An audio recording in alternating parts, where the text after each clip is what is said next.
Welcome to Reset Vegas After Dark. I'm Danielle, your host, founder of the Reset Method.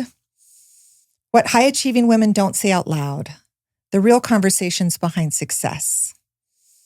Let's get into episode 1, Walking the Runway. Today's guest is Ruby, originally from Australia. Ruby started her career in music as a jazz vocal teacher, while working as a model and later a content creator. Now based in the U.S., she combines storytelling, creativity, and branding while navigating the pressures of entertainment, social media, and building a life far from home. Today, we're talking about the pressure behind the image, burnout, identity, ambition, and what it really means to give yourself permission to reset. Welcome, Ruby. Thanks. Thanks for having me. I'm so excited to have you here. Yay. Good. I'm excited to be here. This is fun. Yeah, good. You look gorgeous, by the way. Thanks. So do you, Danielle. Yeah. Tell us something fun about yourself that people probably wouldn't expect. I don't know if it's like fun, but I think what most people don't know is just how much I've done. Like, you know, even me doing music, a lot of people don't know that that's my original background. I've also, I used to run yoga studios back in Australia. I also studied Chinese medicine and shiatsu. Wow. So I've done like a lot of different things. I don't know if it's like fun, but it's just, there's a lot of things that I've done that I don't talk about like online. So people just don't know unless you know me personally. That is so cool. It's fun. Yeah, it's cool. What is a favorite pastime? I think just all the different creative avenues that I get to do. That would be my favorite. I don't think studying is not so fun for me. But yeah, I think just more the creative side. That's so cool that you get to be creative in that way. Do you feel like that comes out on the runway? I don't know if it's necessarily on the runway. On the runway is more like that's work, So I think I've been doing it for long enough that when I'm on set, I'm on the runway, it's just I go into that mode and that's what I'm doing there. So it's more like it's a job. Yeah. Okay. So you just sort of like get into it because that's something that you've always done. Yeah. I would say, although I would say runway was later into my career because it just wasn't accessible in Australia to me.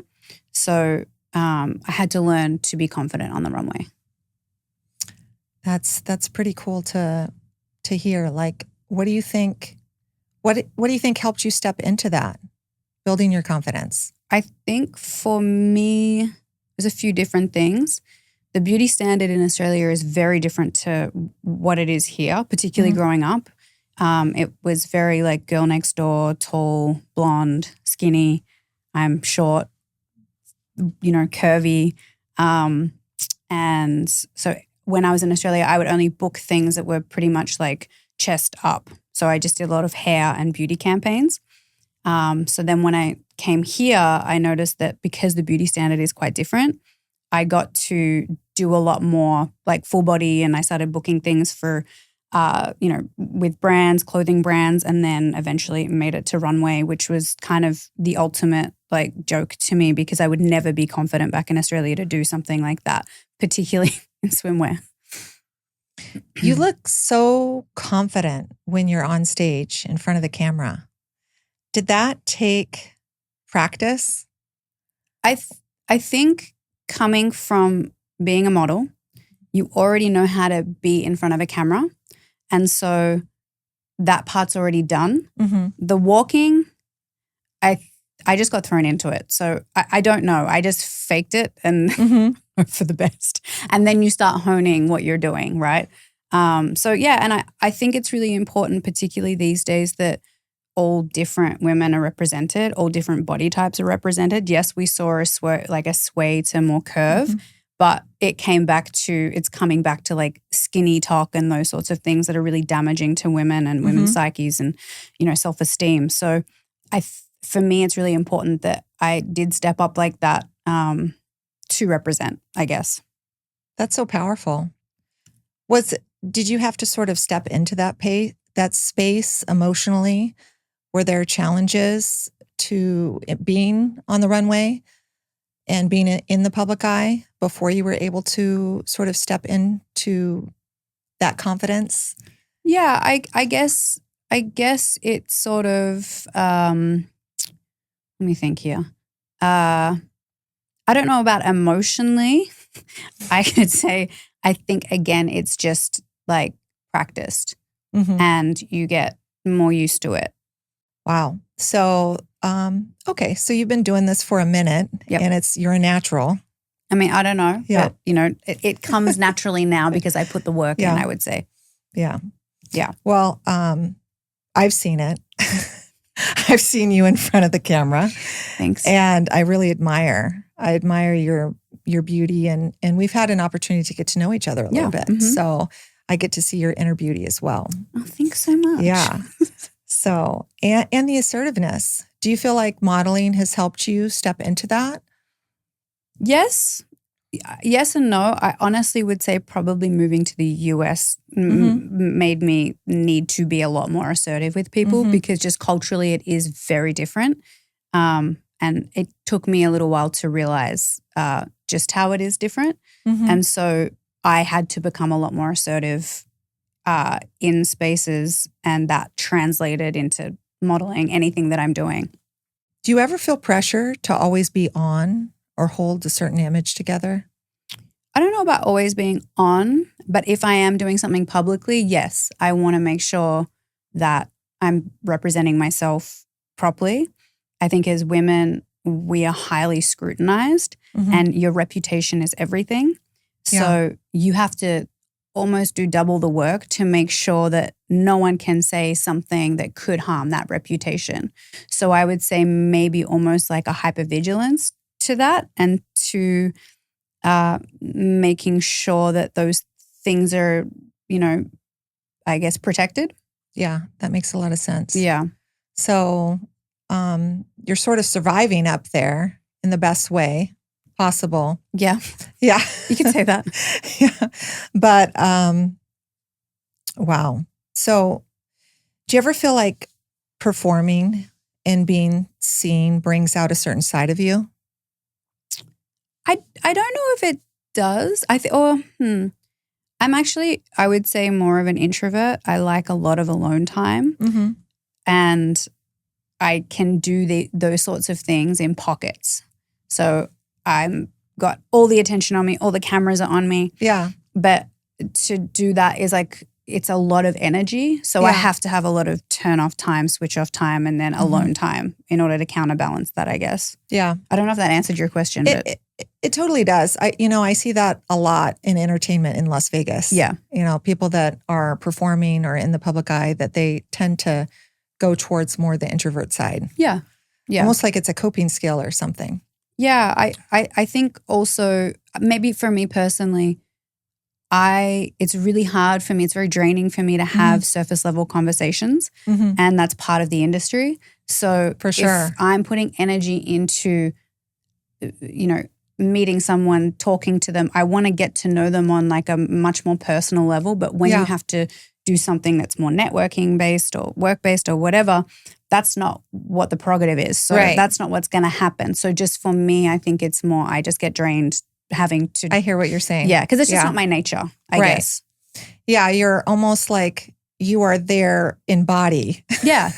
But you've done it so many times that you're not really there up here. It's not stimulating. And there's so much more depth to you than. Yeah. And I think that's also why I'm sort of stepping away from doing more runway stuff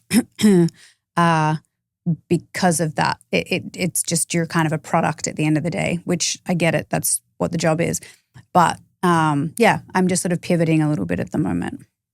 I love that. Yeah. We love a good pivot. So let's talk about the pivot here. Let's talk about this pivot here a little bit. Yeah. I'm curious, what do you think people misunderstand most about women who are in entertainment, having experienced this, and it's still being a part of your job, being constantly in front of people? How do you feel like you are misperceived?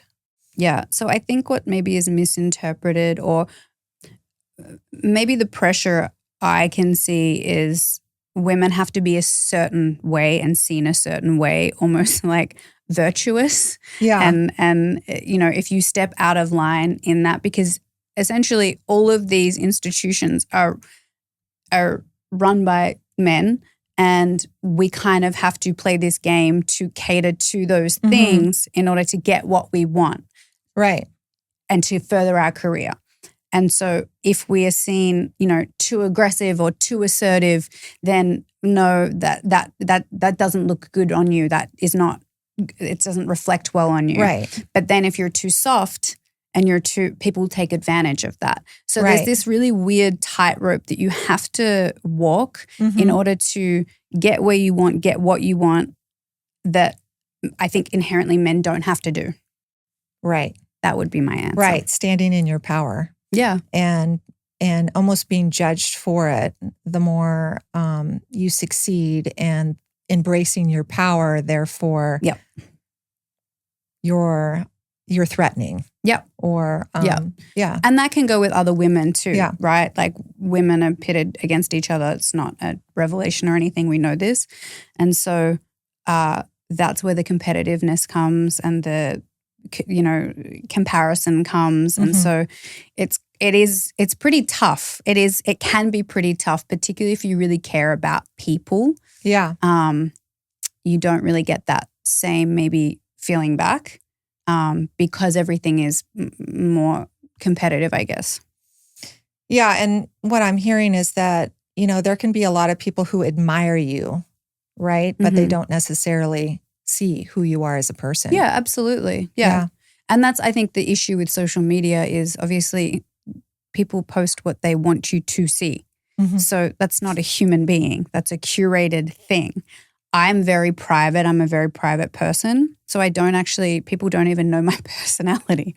And again, but I'm intentional with who I connect with. And I think that's why, because I've tried to do other kind of content that's a bit more, personality driven. And I'm just like, it just feels flat to me. It feels like I'm doing it for a purpose that's to generate people like seeing this, which kind of defeats the purpose in my head, if that makes sense. Totally. Yeah.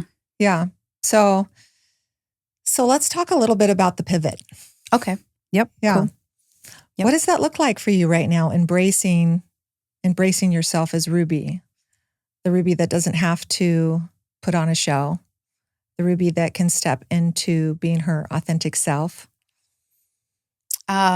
I think that there's maybe two pivots, because there's like a career pivot and then there's like a personal pivot. Okay. I think the personal pivot, I would say, has happened gradually over the last few years of just, being pretty self-assured, taking the time out to understand exactly who I am, what I want, and not be around too much noise to that get murky. And that's very easy for that to happen. Lots of therapy. Yep.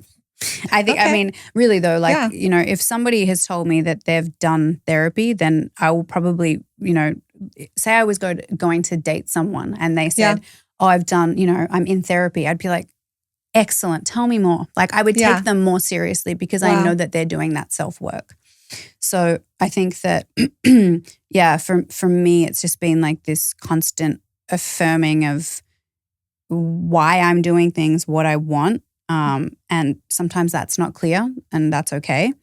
But, just being very conscious of how I move and why I move. I'm always asking myself like, why? Or, hey, this hurt my feelings, but why did it? Where did it come from? Or, I did this and I don't like how I reacted to this. Okay, why do I feel like that? And I'm constantly dissecting things, sometimes probably to a fault, maybe too much, but yeah. Well, that's how we learn, right? You are self-reflecting and I think it's so great that there needs to be more people like you out there that see therapy as an opportunity to better themselves. Yeah. I think it's changing. Like I think the stigma around therapy is changing. Definitely we have bigger platforms, that it's more accessible. But there's still obviously a stigma around it. But I'm hopeful for the future. I really am. Yeah. Yeah. That's, thank you for sharing that. Yeah, of course. Yeah. And then, I'm an open book. You can ask me anything. Okay. Really? Well, okay. Let's see what we got here. I'm curious about the your professional side, your work shift. I felt like I had done what I could in swim, and that kind of lane, and I'm not interested in it anymore. And I got with a new manager, and she had kind of done an audit for me, and it was much more aligned with kind of how I'd been seeing what I'd been wanting. But sometimes you need someone from the outside to say it to you because it's so personal. Obviously, it's your own image. And so we're pivoting, but we're also, I have been working on music for the last few years, and no one knows that. And that is more to the forefront again now, which I'm really happy about.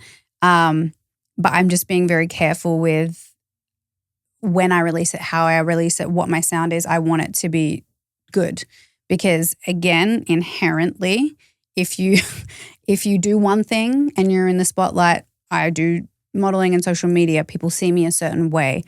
If you then go and release music, a lot of people they don't take you seriously, particularly as a female. They're like, oh, look, it's another one, So I'm just being really careful with how I do it and how I produce it, then how I launch it, all of that. It sounds like you're protecting your brand. Yeah, definitely. Yeah. And there's that can be really tough to navigate. Yeah, it is. But it's interesting too. I'm also like, I don't know, I guess I'll talk about it. I guess I'll talk about it because it will maybe keep me accountable. Is I'm writing a series right now also because I think that sorry, I'm laughing because of where we are right now. But let me explain. Yeah. I think that there's so many podcasts, right? And it's such an oversaturated market. And people come in and they will say something that they, it's not a fact, it's an opinion. And then they put some inspirational music behind it and it goes viral. And then you've got people who don't know that it's their opinion and they're like, oh my God. And it might be something really extreme that could be quite harmful. Yeah. And there's no responsibility online for these sorts of things. So I was like, how can I step away from not doing a podcast, but I have a lot to say. So I have some ideas and what I'm writing right now and the platform and how I want to do it. And just, kind of talking about like my journey through modeling and, self-image, all those sorts of things. And then the cultural differences being here versus being back home, dating here. Just all sorts of different things. But it just coming from a really like authentic, I think that word is obviously overused, but I'm stepping into that right now, so be careful. No, you're good. But just like a kind of down to earth and vulnerable, I guess, place that is more relatable and not so maybe curated. It sounds like a safe, real conversation. Yeah, definitely. Whether people chime in or not, I don't know. Yeah. But it feels like I have all these things to say that I haven't been able to say for certain reasons. And I have a lot on my chest and my shoulders that I feel a responsibility to talk about. That's so powerful. And, I think, being a professional, I see even if we're in a saturated market, right, with podcasts, doesn't always mean either that you shouldn't be in that, right? Yeah. Because you could be the one that properly represents that market and knows how to respect it and show your power and could set an example for the other people doing it. So it's true. Just something to think about. Thank you. That is true. Yep. Yeah, because I really admire you, Ruby. Thank you. I really admire your strength and your ability to multitask and have all of these, just this passion behind what you do, and you follow through with it and you make it happen, and that's admirable. I very much, actually, like genuinely, I really appreciate that because that's something that I work very hard on. Not just saying things. And I'm really like want to be action based. So I do really appreciate that. Yeah. Keep us informed on this journey. I shall. Yes. And I just held myself accountable to getting back on the laptop and writing that series. Of course. So do we have a date in mind? No, not yet. this year. Okay. Yeah. Well, that could be another conversation. I am very curious about something. Mm-hmm. I am very curious about how could you kind of tell when you were stepping into that higher version of yourself? Yeah. Yeah. I mean, I can tell you why all of that sort of happened and why it happened, I think, in quite quick succession. Okay. I was in an abusive relationship when I moved here for the first 2 years that I lived here. Okay. I was in that. And so I didn't have community. I didn't, those sorts of things are very all consuming. Mm-hmm. And so when I came out of it, I didn't have friends here. I didn't have community here. I don't have family here. The only person I had was him. Mm-hmm. And I was so determined that was not going to be my story. I moved to the States and I had all these things that I wanted to do and I didn't get to do them because that happened. Yeah. And I knew what had happened to me. And, I had a good therapist at the time and I had, been diagnosed with CPTSD and I knew what that meant. And so I was like, okay. And everybody at home was like, you need to come home. Like, what are you doing? Like, you need support. And I was like, no, no. So I went headfirst into therapy and I got all the brain wiring that had gone, back to normal and worked through that. And I knew that it would be a process, but I knew that if I didn't do it, it would have been years of work that I wouldn't have discovered if I didn't just go headfirst into how can I fix this and work through it. And so because I did that, I realized just how resilient I was because it was the hardest thing I've ever done, not having that support and reprogramming yourself and then also trying to, be here and represent myself correctly. And it was kind of a shit show for a little while, but that was the reason why. And that's why I say I don't regret things. I'm grateful that it happened because I'm here where I am now. Whereas I know if I didn't go through that process, I wouldn't be as nearly as sure of myself as I am now. And I wouldn't have gone headfirst into things like modeling and going, nah, I'm just going to go for this. I wouldn't have done it in the same way. So I think that it was a big kickoff was that. And then once you start getting into flow and you start understanding yourself better, it's like, oh, what is this? And what's this question? Where does this lead here? And so because of all that self-work, you come out, I guess. I mean, we're always working on ourselves, but it's very humble. Well, I mean, we are. Like, I don't want to ever get to a point where I'm not because then I'm not growing anymore, So, yeah, I would say that was like the pressure that created where I'm at now. Okay, so I want to get a little intimate with you, if that's okay. Of course. The shit show. Yeah.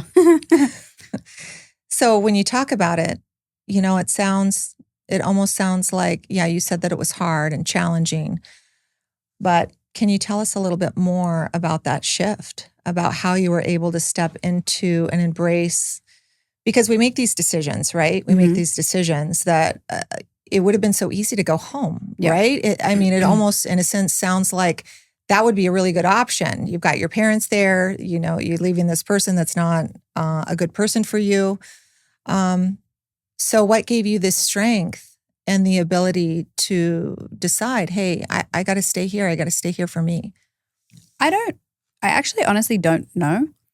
I think maybe it was like this internal self-belief that I was like, I know I'm meant to do something. I know a lot of people say that. Okay. And I just, again, I had so many tarnished memories, just even being here in this city. Like, I'd go to this cafe and it would make me think of, oh God, we had an argument here or this happened. And I was like, no, I need to reclaim that because if I didn't and I went home, I would forever think of this place negatively. Wow. And it would, and I know myself too, if it was in a movie or it came up in a conversation, it would make me physically not feel good. Like I would probably have like recoil and I didn't want that. And so I was like, it was really important to me that I reclaim even just physically this space. So I don't know exactly where the determination came from, but it showed me a very different side of myself. And again, that's why I'm grateful for it, because I kept getting, like, there were so many things that happened that was just like, again, like, really? Like this? And I was like, okay, we just got to keep going, just got to keep going, just got to keep going. And by the end of it, I was like, wow, I think I'm quite resilient. Yeah. And it showed me now when things get really hard, I'm like, I've gone through so many harder things. So that's fine. I can do that. And I think that that's a reference point. Most people have gone through something in their life that's very difficult that they think about. I even think about meditation sometimes like that, where I've gone into, bouts of doing lots of meditation, and that, when you start getting into that you've trained yourself so much that you can fall into it really quickly. You have these amazing meditations. Sometimes, but I think, it's like, because usually it is sometimes, but when you finally, it's working, it clicks.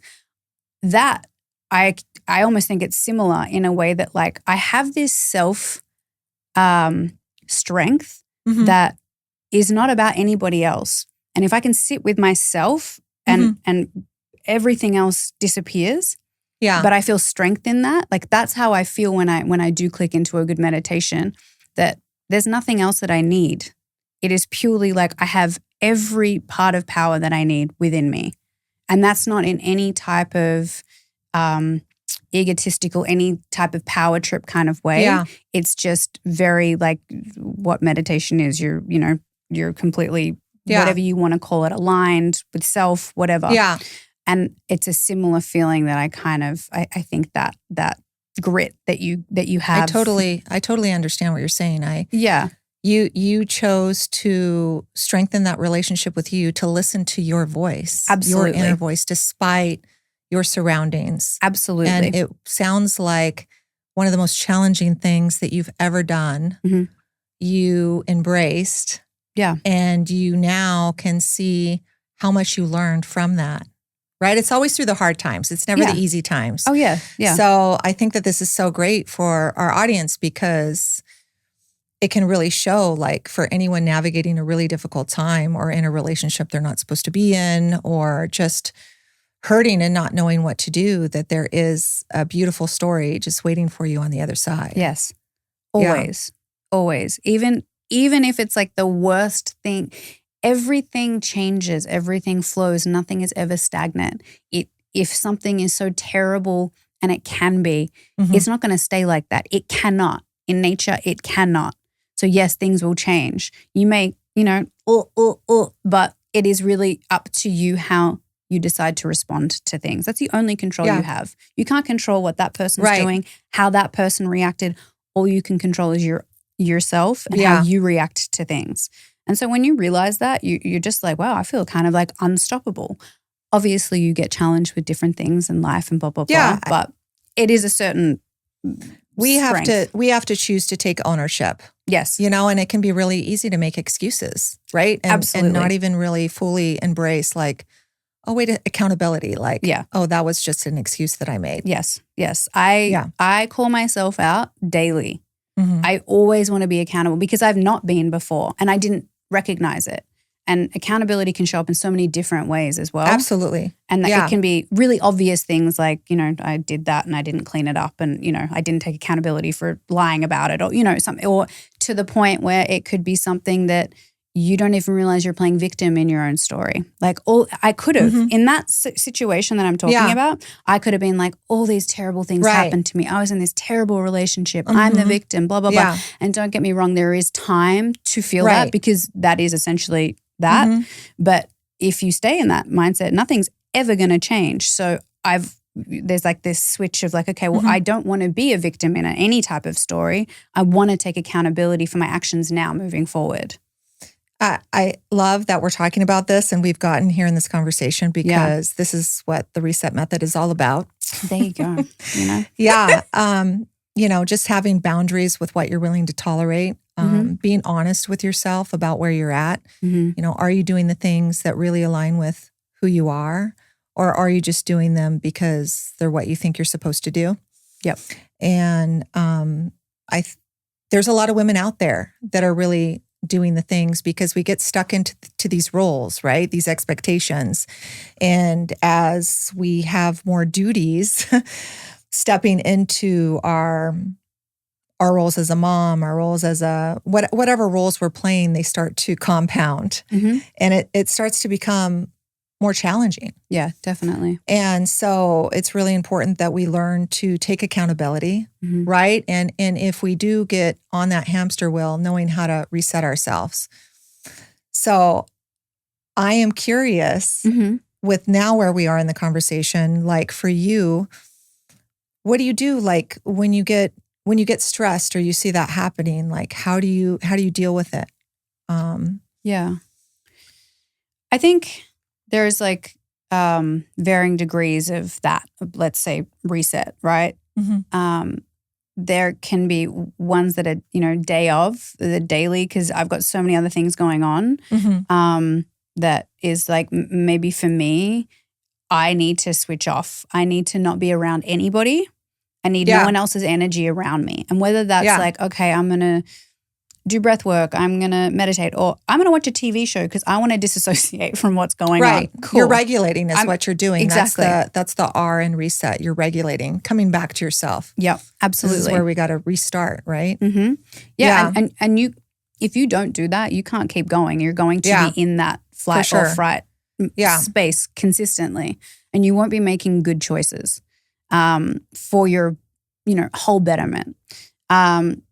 If I could then, if I have more time, travel for me is like I can get away physically and then I see things from a different perspective as well. I start thinking a little differently.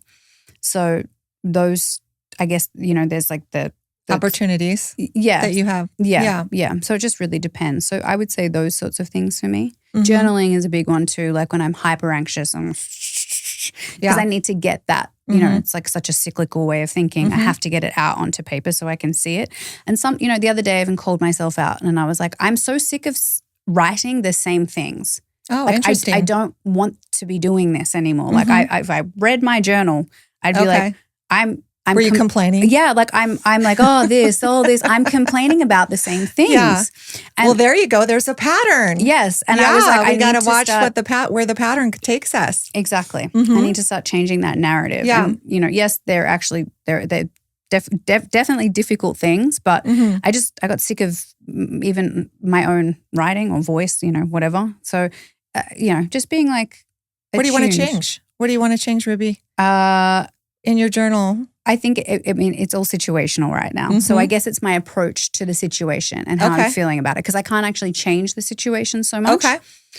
How do you want to show up? Should I reframe that? Yeah, I guess like not so like overwhelmed or panicky about things. Like because I'm an anxious type and I have to work on that. And I've always worked on that. And I know that about myself. So I guess trying to stay grounded in a situation and just, again, I can't control this right now. Right. If self-talk. If this conversation is going to happen in 3 days, what is the point of thinking about it now? Like, that's true. Yeah. So sort of embracing being proactive and not reactive in your life. Yes. Yeah. Exactly. So what would proactive Ruby have to say about what's going on? Little challenge. Yeah, I guess just being maybe kinder to myself and the way that I'm thinking. That's beautiful. But also, like, because I am very gentle to myself. Like, I have pretty good self-talk. Maybe sometimes it's too nice and too gentle that I'm like, no, you need to get into action. Yeah. So it's kind of like, but maybe in this scenario, just being a little kinder and just allowing myself a little bit more time and space to, that's okay. But I love that. Just being maybe, I want to be more positive about the thinking that I'm doing because I think I can get a little bit fatalistic sometimes. That's a strong word, fatalistic.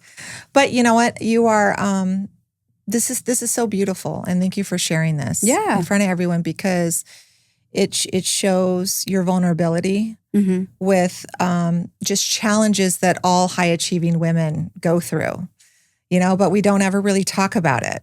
Yeah. which is why we're doing this, right? Is to Yeah. have these conversations that we're not alone. We all have those challenges, that little voice in our head that tells us, that maybe doesn't believe that things are possible or just doesn't show up in a positive way. And a lot of times it's just a pattern that we've learned, right? And it may be something that no longer serves us. Mm-hmm. But for a period of time, we showed up. It was a survival skill for us. Yeah.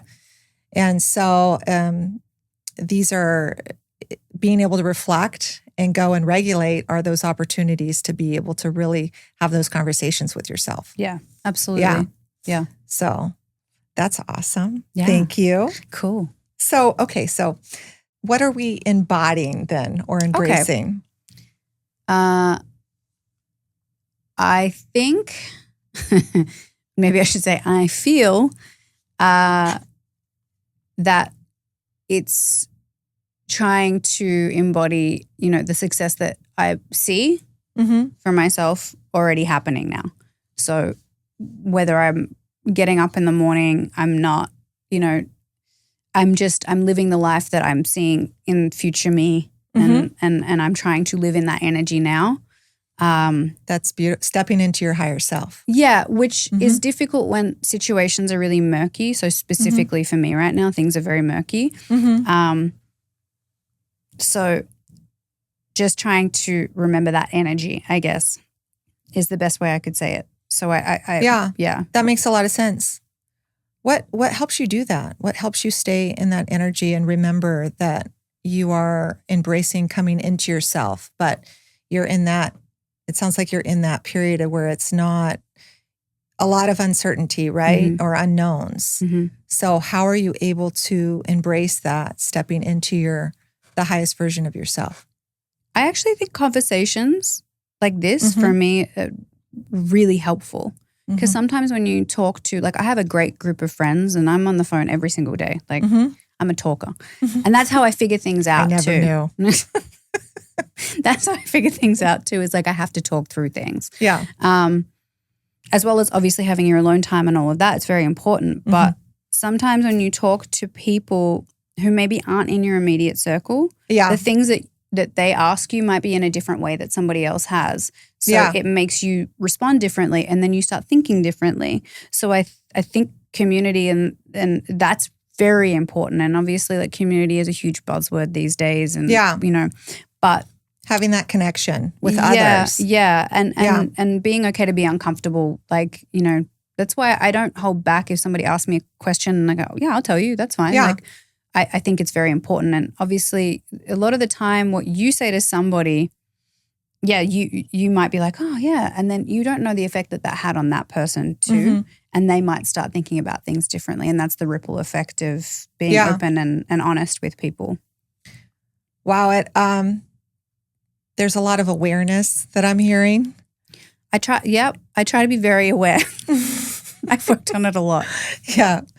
But, okay. Well, thank you for sharing all of this. Wow. This is just there's things that I'm even learning about you that I'm just it's just fun getting to know you and seeing all these versions of Ruby and you embracing the unknown and holding your power. And there's, a lot of people out there that I think this conversation is really going to show that nobody's perfect, right? We all have our challenges and our, different thoughts, different challenges that we're working through that we could use support with. And then just having anyone there to be there for us for personal accountability if we need it. There's nothing wrong with that. That's actually shows maturity. Yeah, absolutely. Yes. I think you need that. Sometimes you need a mirror. Yeah. It is very easy to go into just cyclical ways of thinking. Yeah. Really easy. So yeah, I think that's truly important. Yeah, I've recently joined a mastermind, Catalyst mastermind, and it's just really helped me be more accountable, just being in a circle of professionals. Yeah. Really looking out for you, really everybody, being in a circle where everybody's rooting for you and they're on your team is a different kind of energy. Yeah, and flow. It is. It is. Yeah. It's almost drastic, like the different energy that you experience when you're like, wow, I didn't realize that these things were lacking elsewhere in my life with people maybe that I know. Mm-hmm. So I agree with you. So for the woman listening right now who may be going through something challenging in her life, maybe she's at a crossroads or going through a major life adjustment or is burnout, what would you say? What would you say if you could just offer her some insights with your story? I think take your time and, like I said, be gentle with yourself. Always be asking questions to yourself. Mm-hmm. Look at who's surrounding you too. Like look at your influences. Like almost do like a life audit, you know. Yeah. And obviously it depends on your situation. But I think that can be really important. If you have the wrong friendships, if you have the wrong energy around you, that can be really difficult to try and think clearly if you're getting ill advice. So I would do anything that brings you back to self. Meditation, journaling, all the obvious ones, and whatever kind of thing that helps you regulate and get into a calmer state of mind in order to make better decisions. Because again, if you're not in that state, you're going to be making decisions that are out of anxiety, out of, out of body. And that's not going to be conducive for your future self and what you're wanting to aspire to or do to get further. Yeah, we cannot find clarity if we're moving from a state of survival mode. Absolutely. We have to come back to ourselves. Yeah. Absolutely. Yeah. I do have another question for you. Yeah. We've had the opportunity to work together for some time now. Mm-hmm. Yeah. You've been managing my social media. Thank you very much. Yeah, you do a great job. Thanks. I appreciate that. So you've learned a little bit about the reset method. Mm-hmm. How has that been for you, applying that to your personal life? I think what I really like about it is just how succinct it is. Mm-hmm. Because an acronym is great and it's so accessible for somebody. And I think anything that makes things easy to understand, because the concept is, it can be huge for someone who's overwhelmed. Yeah. So to have something that you're like, oh, R is, oh, okay, cool, I can do this, and you can go through it. I think I really like that idea. Yeah. And I think it's very useful, particularly maybe for also people who have done lots of self-work to people who maybe are just putting their toe in. I think the accessibility is really great and it can be really powerful. Yeah, thank you for that. I love that we can give people like a little nugget, just a little piece of what the reset method is about. And, we can always give little 5-minute tips. Yeah. The real program, right, is a little more extensive. It's 10 weeks, but that's for someone who really is wanting to show up for themselves and really take that journey and being accountable and figuring out what it is that they're doing that no longer serves them, and being willing to let go and to 100% show up. And so I'm seeing that in you.